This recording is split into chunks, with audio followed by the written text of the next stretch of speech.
Kalau seorang raja bodoh, keputusan yang dikeluarkannya juga keputusan bodoh. Raja bisa dimaksulkannya, bahkan bisa dibunuh. Dia kalau pergi ke pasar kan perempuan dia intip yang paling cantik, kasih masuk dulu di kolambunya, baru dia lepas pergi belanja. Atau kalau ada pengantinnya cantik, perempuannya dia pinjam dulu 3 hari istrinya. Kalau sekarang ini kan semua orang tidak punya sirih lagi. Karena kan biar nyata-nyata korupsi masih ketawa-ketawa, masih menyangkal. Dan konsep kezaliman pemimpin di dalam Bugis itu adalah syirik. Harga diri, malu. Inilah puncak paling tinggi martabat kemanusiaan seseorang kalau dia mampu menegakkan syirik. Dan demokrasi kita adalah suara rakyat, suara Tuhan, mana bisa? Di semua kelembagaan kementerian harus ada satu staf kebudayaan. Assalamualaikum warahmatullahi wabarakatuh. Jumpa lagi bersama kami di Talang Institut Literasi dan Kolaborasi. Kita ingin tahu sebenarnya ini bagaimana konsep pemerintahan di dalam budaya Bugis Makassar, sejarahnya, sehingga kita dapatkan pelajaran dalam kondisi negara yang kita tahu sudah semakin aut-autan ini. Silakan, Tabe.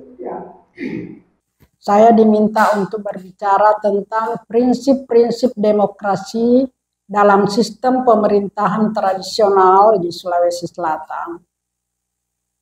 Sebelum sampai ke tema itu, saya mau berbicara tentang seperti apa sebetulnya orang Bugis, termasuk suku-suku lainnya yang ada di Sulawesi Selatan ini, dan sebetulnya satu rumpun ya, dalam memandang secara kosmogoni alam raya ini. Di dalam Lagaligo digambarkan bahwa di dunia atas ada namanya Botilangi, yaitu dunia kerajaan langit, tempat para dewa bersemayam di atas langit. Namun di bawah laut juga ada kehidupan, namanya Burik Liung. Burik Liung itu secara harfiah bermakna sebagai dasar laut, tetapi yang dimaksudkan di sini adalah suatu dunia yang dihuni juga oleh para dewa dan dewi. Lalu kemudian sekali waktu terjadilah perkawinan antara dewa dari Botilangi dan dewi dari Burik Liung. Yang turun dari Botilangi disebut Tomanurung, artinya orang yang turun, sementara yang muncul dari bawah laut disebut Totompoe. Jadi biasa kita mendengar dalam tradisi Bugis, Tompoe Ribusa Empong, yaitu manusia yang muncul mengendarai busa air laut. Sementara Tomanurung biasa disebut tokoh utamanya yaitu Saweri Gading. Sebenarnya artinya itu sawe adalah berkembang, rih, di, dan gading pohon bambu betung.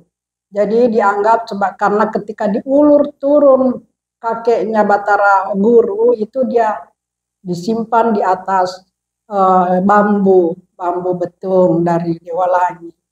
Pertemuan antara dewi dari bawah laut, mungkin ya karena budayanya orang Bugis Makassar laut, jadi laut punya arti tersendiri dalam budayanya. Pertemuan antara dewi dari bawah laut dan dewa dari Botilangi melahirkan manusia di dunia tengah.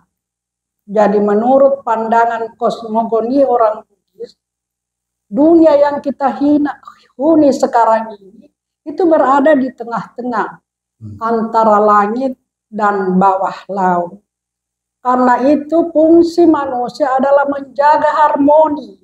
Ibaratnya mengendarai perahu, bagaimana dia tidak tumpah ataupun bagaimana dia tetap stabil jalannya.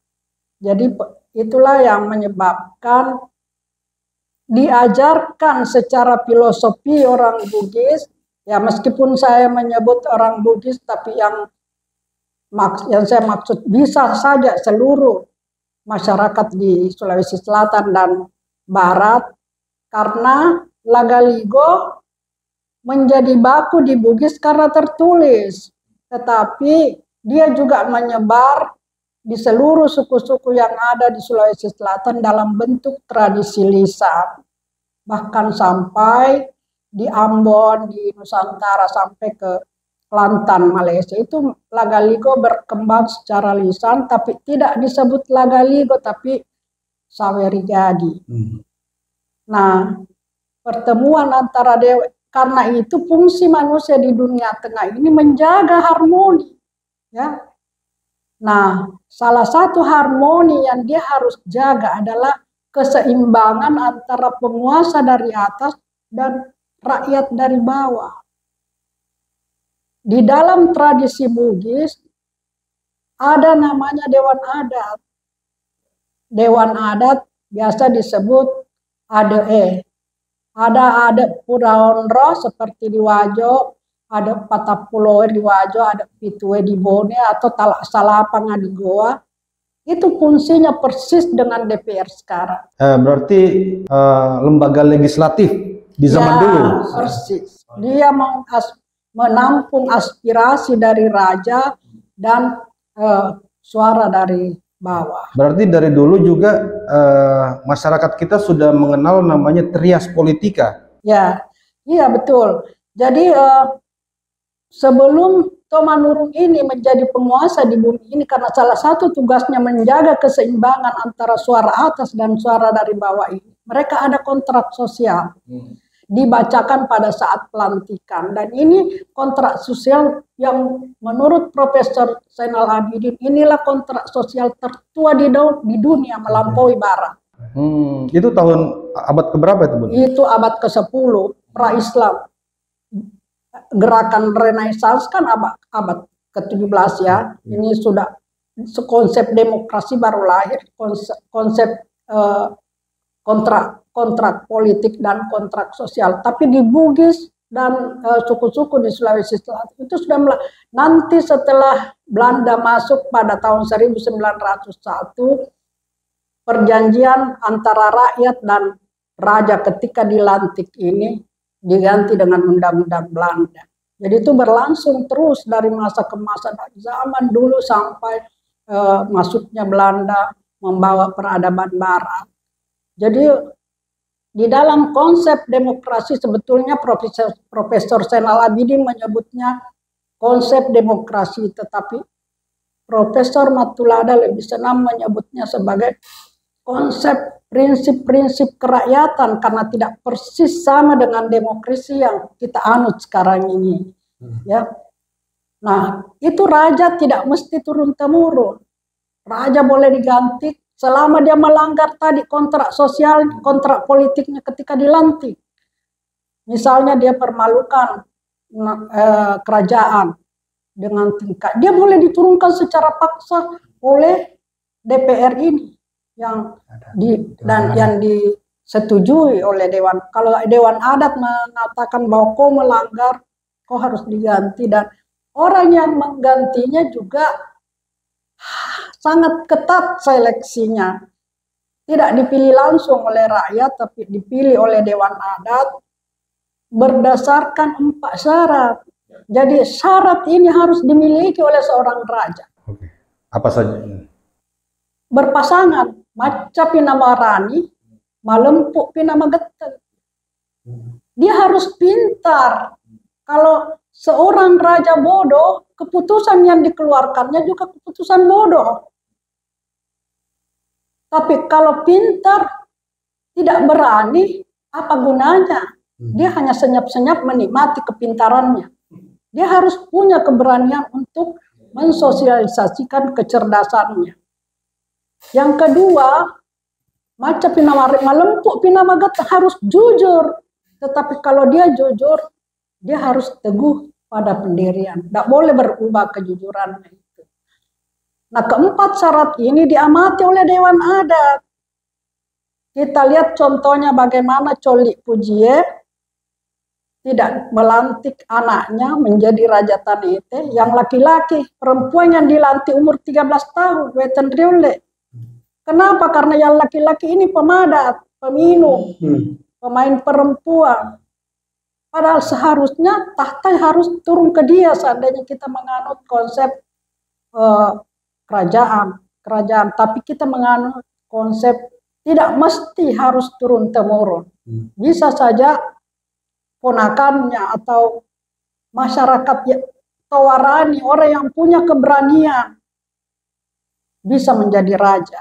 Ya, jadi Arung Palaka itu sebenarnya hanya seperti camat dari Palaka. Arung salah satu sub kerajaan dalam kerajaan Bone. Tetapi karena dia punya keberanian, dia punya talenta memimpin yang baik, sehingga dia dijadikan mangkau di Bone, menjadi raja keseluruhan dari Bone. Tapi Prof, sebelum kita lebih jauh, mungkin berarti ditegaskan dulu ini bahwa memang konsep pemerintahan di Sulawesi Selatan itu Bugis Makassar memang tidak ada sistem keturunan atau dinasti. Tidak. Jadi raja yang sekarang diganti oleh raja baru yang bukan anaknya atau keturunannya. Iya, dan bisa diturunkan. Dan bisa diturunkan di tengah jalan. Kalau tapi begitu dia dilantik, itu memang seumur hidup atau memang ada masa waktunya 5 tahun atau 10 tahun? Tidak ada. Tapi ada yang jadi raja tidak cukup setahun diturunkan. Tapi kalau dia adil, dia bijaksana dan mampu menjalankan amanah rakyat dan bisa seumur hidup. Ya, jadi saya tambahkannya di Sulawesi Selatan memang tidak dikenal putra mahkota dalam pengertian turunan bodoh seperti di Wajo ya, demokrasi tertua dari yang dikatakan tadi itu.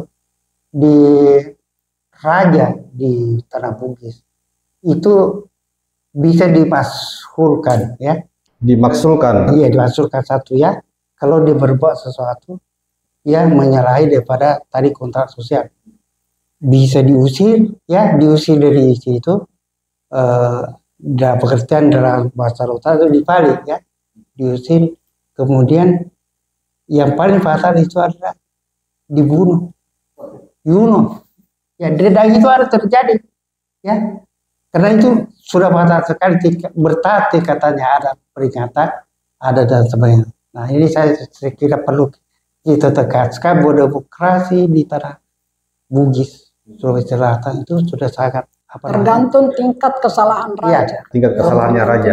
Ada yang cuma diperingati, bahkan biasa kadang cuma menggunakan kode. Misalnya rakyatnya lewat di depan istana terus kopiahnya dikasih miring. Raja sudah tahu ada yang rakyatku sensitif, raja-raja dulu tahu bahwa ada yang rakyatku tidak suka, tolong panggilkan saya itu tadi penjual ikan yang lewat. Ditanya apa yang saya tidak bisa puang kalau terlalu tinggi pajaknya ini. Dibicarakan dengan Dewan Adat lalu diturunkan. Tapi ini Prof, tadi kita sebut-sebut sebagai ada anggota dewannya di situ, dewan yang memilih raja. Nah, dewannya ini siapa yang pilih? Dewannya ini dipilih oleh, ada yang unik ya di Kajang, justru ketua dewannya harus perempuan dan dipilih oleh komunitasnya. Memang ada komunitas intelektual. Komunitas intelektual yang memilih anggota dewan ini. Jadi bukan masyarakat biasa. Tidak bisa. Dia harus diseleksi juga oleh tim dewan ini.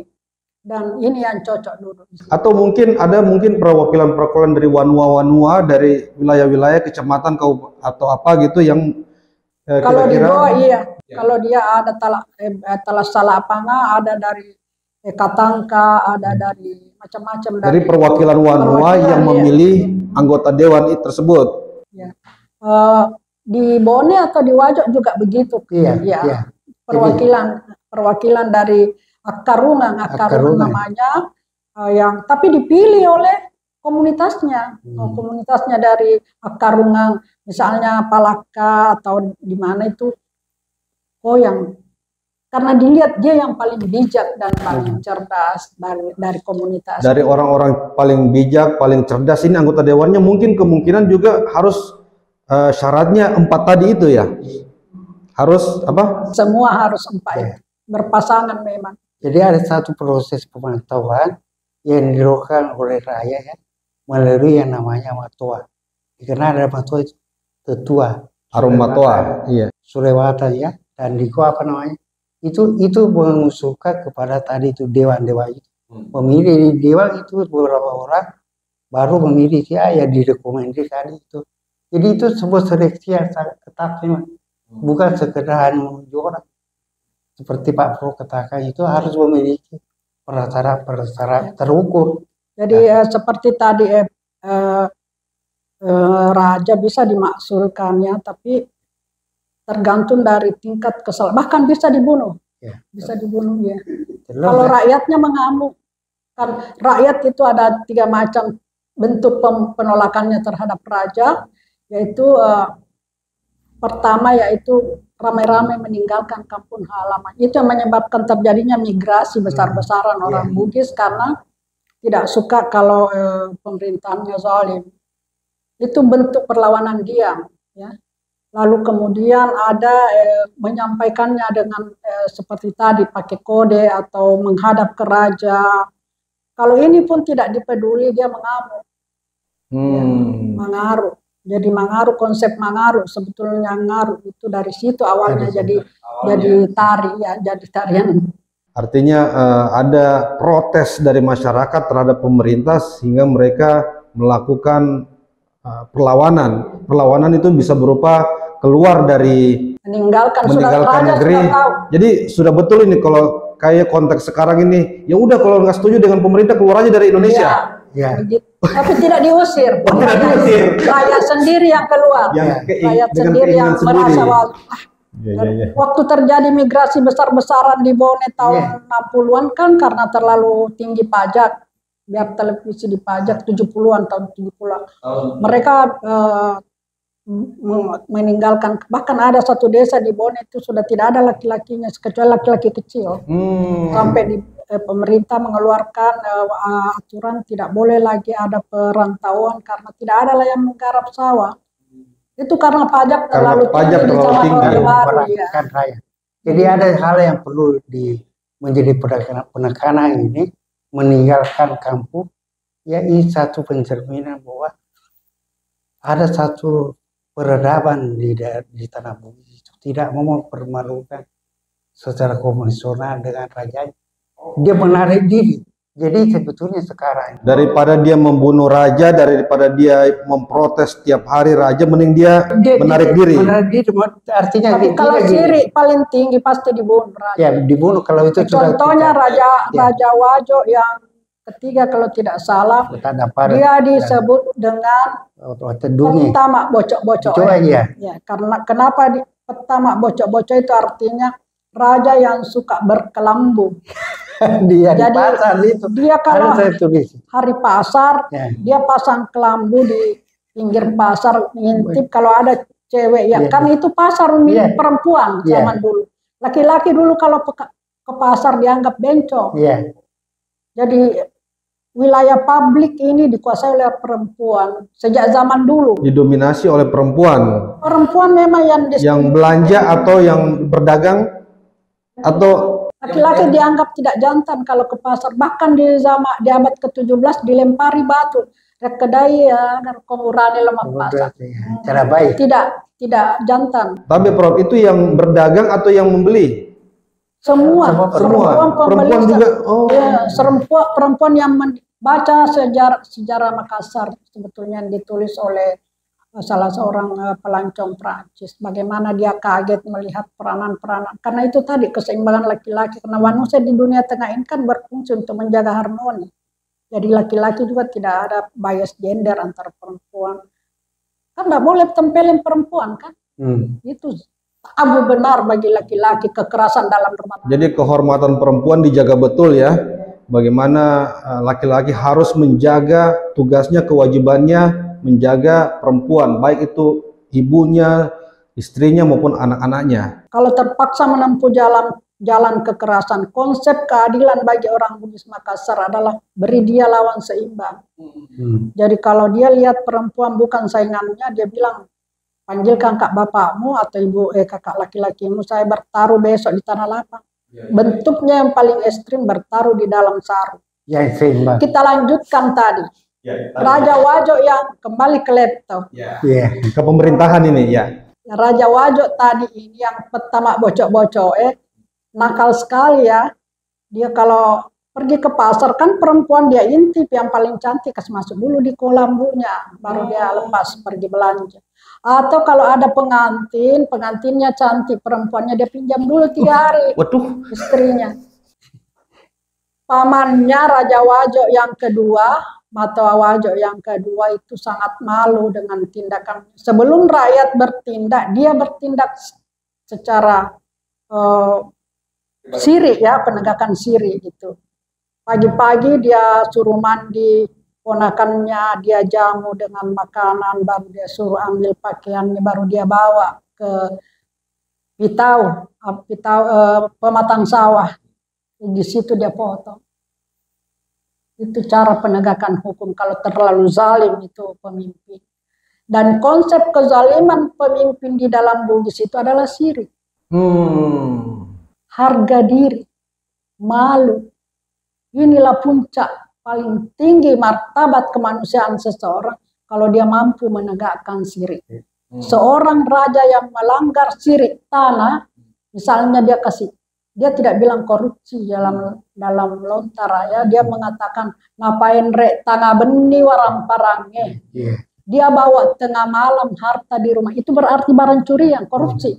Pemberian kah atau gratifikasi kah? Langsung alam yang menghukum. Tidak jadi padi, ikan tidak jadi, binatang bermati-matian. Langsung introspeksi diri raja bahwa ada yang tidak beres dalam. Jadi sebelum rakyatnya mengambil tindakan, rajanya sudah tahu diri bahwa ada yang tidak beres dalam diri saya. Saya letakkan jabatan atau saya perbaiki sikap demi untuk tegaknya sirik kerajaan kita. Itu konsepnya. Jadi konsep sirik bagi orang Bugis Makassar dan seluruh suku-suku di Sulawesi Selatan dan Barat, itulah konsep paling tertinggi, nilai paling tertinggi yang dianut.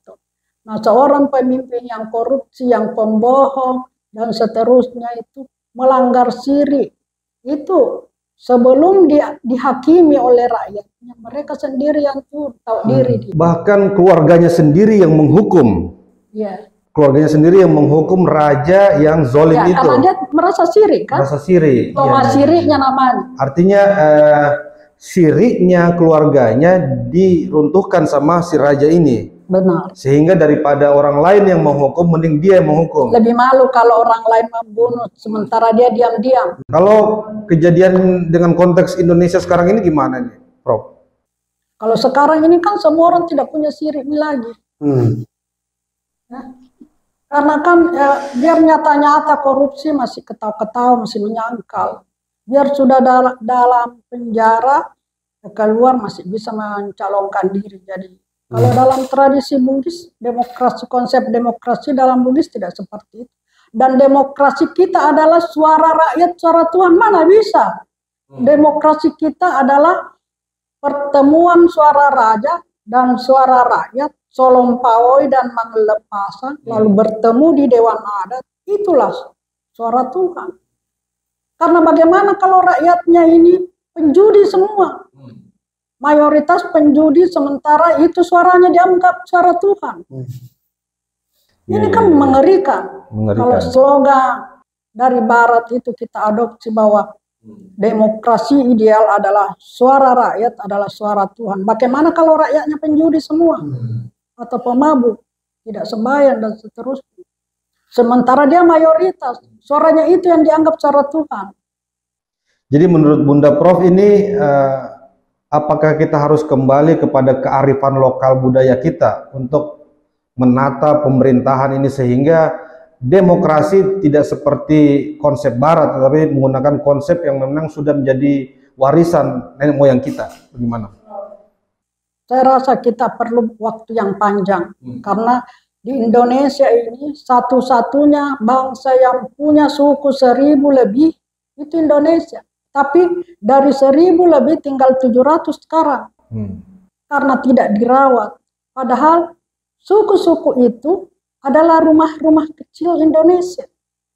Di sanalah hidup, mati, dan diabadikan seluruh konsep dan seluruh nilai yang dia junjung tinggi. Tetapi begitu masuk ke Indonesia, dia tinggalkan rumah-rumah kecil ini.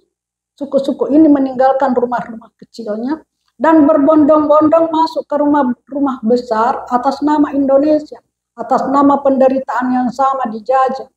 Pada saat berbondong-bondong masuk di rumah kebudayaan Indonesia yang besar di bawah rezim Soeharto selama 32 tahun, maka di rumah-rumah kecil ini ditinggalkan. Padahal di sanalah kearifan masa lampau itu tersimpan dengan baik. Ada dua revolusi besar yang terjadi di Indonesia itu ketika Belanda masuk dan memaksakan undang-undangnya untuk digunakan.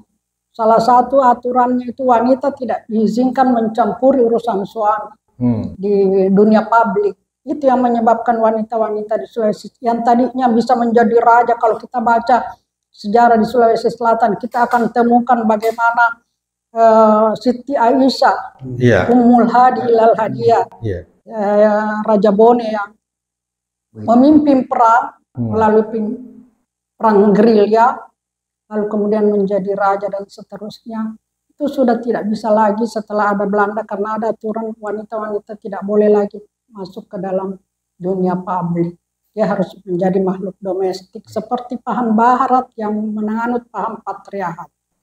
Sementara pada tahun 1928 kita ini sependeritaan dijajah oleh Belanda selama ratusan tahun, tapi Sulawesi Selatan cuma 45 tahun dijajah secara resmi. Kita sepakat untuk menjadi satu bangsa, satu bahasa dan satu ya akhirnya resminya itu pada tahun 1945 seluruh kerajaan ini dilebur, ditinggalkanlah rumah-rumah kecil ini, lalu kemudian masuk ke Indonesia yang absurd Indonesia. Karena kalau kita di luar negeri ditanya, apa sih kebudayaan Indonesia? Pasti yang muncul Bali, Jawa, Sumatera, Bugis, dan seterusnya. Jadi, jangan sekali-sekali menafikan budaya. Nah, budaya ini menyimpang kearifan. Salah satu kearifan budaya yang seharusnya masih relevan sekarang dilaksanakan seperti apa yang digambarkan dalam apa yang saya uraikan sebelumnya tentang prinsip demokrasi. Jadi karena ini sudah ditinggalkan atas nama Indonesia dengan Pancasila sebagai pandangan hidup tertinggi orang Bugis, maka seluruh kearifan masa lalu ditinggalkan. Nah, bagaimana caranya supaya ini diperlukan waktu mungkin 2-3 generasi untuk mencangkokkan kembali kearifan tersebut. Tidak apa-apa berbeda kita dengan Ambon dengan sebagainya. Pasti mereka punya kearifan lokal dan itu hanya pas untuk dilakukan di daerahnya. Nah, lalu kemudian mungkin di Sulawesi Selatan, Sulawesi Barat kita menganut paham itu. Tapi negara harus berada di atasnya dan kita tetap harus tunduk pada keindonesiaan kita. Di mana-mana saya mengatakan bahwa kalau dari Sabang sampai Merauke kita naik pesawat 6 jam. Kalau dari Jakarta kita ke Jepang 6 jam, tapi berapa banyak negara kita lewati. Begitu besarnya Indonesia. Jadi saya tetap bangga menjadi Indonesia, tetapi kita harus menjaga harmoni. Harmoni antar kearifan lokal dan harus sejalan dengan kearifan bangsa Indonesia. Saya pernah dipanggil oleh anggota MPR dalam roundtable diskusi dengan anggota MPR. Waktu itu Nur Wahid yang mengundang saya. Ditanya, mereka gelisah karena dia menganggap bahwa generasi sekarang sudah tidak Pancasilais lagi. Mereka mau mengadakan lagi penataran P4 seperti di zaman Orde Baru. Saya bilang tidak bisa kalau sistem sentralistik dan top down begitu. Karena kita sudah saksikan orang-orang yang sudah di P4 di zaman Orde Baru, pas reformasi masuk penjara semua. Berarti Pancasila hanya dihafal pasal-pasalnya. Kita P4 hanya melahirkan manusia-manusia penghafal pasal-pasal dan ketentuan, tapi tidak diaplikasikan dalam kehidupannya. Akhirnya setelah reformasi masuk penjara. Jadi dia tanya, jadi bagaimana cara agar Pancasila masukkan ke rumah-rumah kecil bangsa Indonesia, ke suku-suku. Semua suku di Indonesia punya konsep Pancasila yang sama. Mereka punya cara, orang Manado punya cara berketuhanan yang sah dengan cara dia. Orang Bugis Makassar punya konsep kemanusiaan dan keadilan menurut konsep pesenya. Semua suku di Indonesia punya konsep Pancasila, tapi dengan perspektif dan cara pandang budaya. Ini yang kita harus lakukan sekarang. Karena apa gunanya kita berteriak-teriak Bhinneka Tunggal Ika, Bhinneka beragam bermacam-macam, tapi tetap satu. Kalau keberagaman itu tidak dipelihara. Nah, ini masalahnya Indonesia sekarang. Jadi secanggih apapun sains dan teknologinya, secanggih apapun konsep hukumnya, kalau peradaban itu tidak tertanam dalam mindset, tidak ada semua gunanya. Remote kontrolnya perbaikan manusia Indonesia itu adalah dari peradaban dan budaya yang harus dicangkokkan kembali, karena dianggap sudah tercabut. Barang-barang yang sudah tercabut itu harus ditanam ulang, karena tidak ada lagi bibitnya, caranya dicangkok. Itulah yang melanda Indonesia sekarang ini, karena keberagaman itu tidak dipelihara dengan baik. Kalau kita lihat kondisi kekinian bangsa Indonesia, apakah ini mirip yang dikatakan di dalam Surek Lagaligo itu si Andre Bale? Dalam tradisi Tomanurung itu ya, jadi ketika Lagaligo 7 turunan sudah naik semua raib ke Botilang dan ke Burik Liu, dunia jadi kosong, lalu turun Tumanurung fase kedua. Nah, kenapa diturunkan lagi padahal menurut ini konsep ketuhanan dan peradaban dalam Lagaligo, dunia sudah aman, sudah ditata oleh para dewa, tapi begitu dia naik kacau lagi si Andre Bale.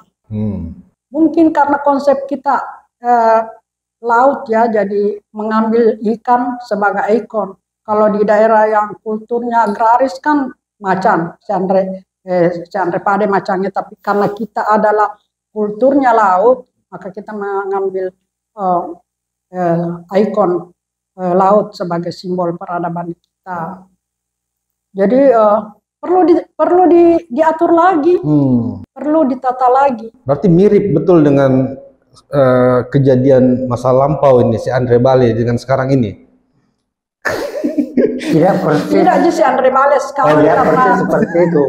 Yang sekarang ini kacau. Kalau si Andre Bale sebetulnya itu perang saudara. Tidak ada perang terbuka di antara kita. Dek mana si Andre tidak baku makan manusia, cuma secara kultur. Baku kata-kata ini. Secara kultur yang kacau karena konsep demokrasi dan konsep keadilan menurut cara pandang setiap penguasa itu tidak lagi berdasar pada kearifan lokal.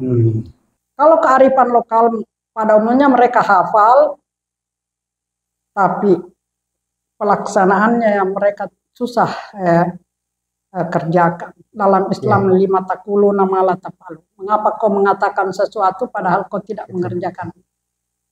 Jadi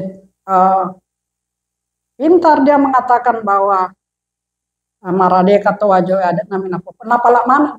Semua menghafal, tapi bagaimana cara mengimplementasikan konsep itu ke dalam kehidupan, terutama kepada kepemimpinan? Nah, itu yang tidak nampak. Seperti yang saya uraikan sebelumnya. Bahkan dalam budaya kita ya, di Wajo terutama itu konsep voting ada.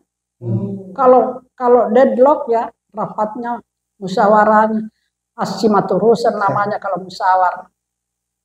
Tudas sipulung kalau ngobrol-ngobrol di beranda yang santai kayak anak-anak muda di kafe. Tapi kalau musyawarah itu asimaturusah.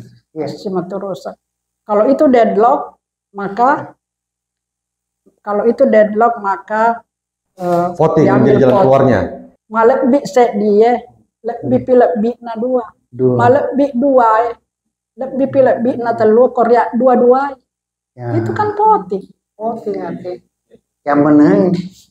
Istilahnya aja kita baru voting, padahal mereka udah menjalankan dari dulu. Konsep demokrasinya Robogis bukan suara rakyat, suara Tuhan, suara raja dan suara rakyat dipertemukan di Dewan. Itulah suara Tuhan. Ya.